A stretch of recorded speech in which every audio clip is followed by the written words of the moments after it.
Dear Manipur YouTube channel si buing biri bamayam pupno po mukan taram noksari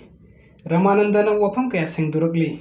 English nga masama pan maidrag mapan dagi hauraga ngasi phawda iram dam sida isorgi afabu wapaw haidok saduna lakpa sida ahen ba akan ba wahi bata singa lamdam sida lairiba tongan ba jati amasung kangluki isin inaw singi thamoi sokhan kiba sajal isin inaw singi thamoi sokhan kiba loinana mitai pangal singi pukning wakhan nungai hen kidaba mitai lining laisonda pukning lupsariba isin inaw singi thamoi sokhan kiba loinana hairokta lairiba isin inaw singi wakhan nungai hen kidaba pumnamuk adugi damakta thamoi sokna nungai jade amasung isagi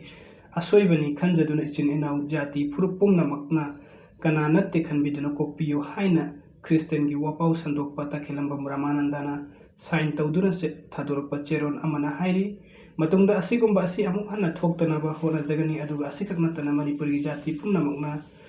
Tangkhul Naga Kuki Kom Siru Aimol Chothe Maring Lamkang Paumai Anan Rongmai Liangmai Mar Paite Kabui Thatau Pumnamaki mafamda su nunuksari amasung sengdoksari madudi aigi wahi watana nakhoibasu sokhan kiba lairabadi nakhoina su kopiyu haina pumnamakta nunuksari hairi seron asina makhata raduna mahakna sengdoraklibadi mahak masagi YouTube account leite thagatliba pumnamuk miyamna nuksibidun thagalakpa ngaktani adubu ngasidi thagatliba asina miyamgi thamoi soknaba maram oirabanina social media da video clips asi lauthokpiyu haijari aduga mathangi update asina tonthoina Jammu Film Festival the best actress mana fangle tha asigi nipan amasung mapanda Jammu and Kashmir gi Jammu da leiba Abhinav Theatre da pangthokiba ahum suba Jammu International Film Festival the Manipur gi saknai reba actress Laisang Them tonthoina best actress award fangle Nongdol Mamikol gi short film EY the Ripple film da tonthoina laukiba role adugi damakta best actress award fangkibani Khoirakpam Biswamitra direction piyo film asigi aiba Rebecca Okram amasung producer na Samir Thingbai jamni EY asi festival aduda utkibaga loinana miyamna yamna thagatnaki film asina tonthoina lauriba role adugi damakta atopa film festival singdagi best actress ki mana phangkhre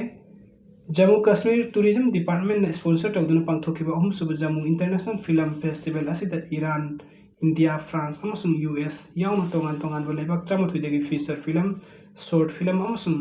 documentary film punna yankhai screening tawkhibani hai congratulations Tonthoi Laisang Them for your achievement video sing bibagi damakta mayam pumna mukpa mukahna tharatchari anoba update amadi nungai wari gi damakta Dear Manipur YouTube channel asibu nuksibiduna subscribe to biramu thank you so much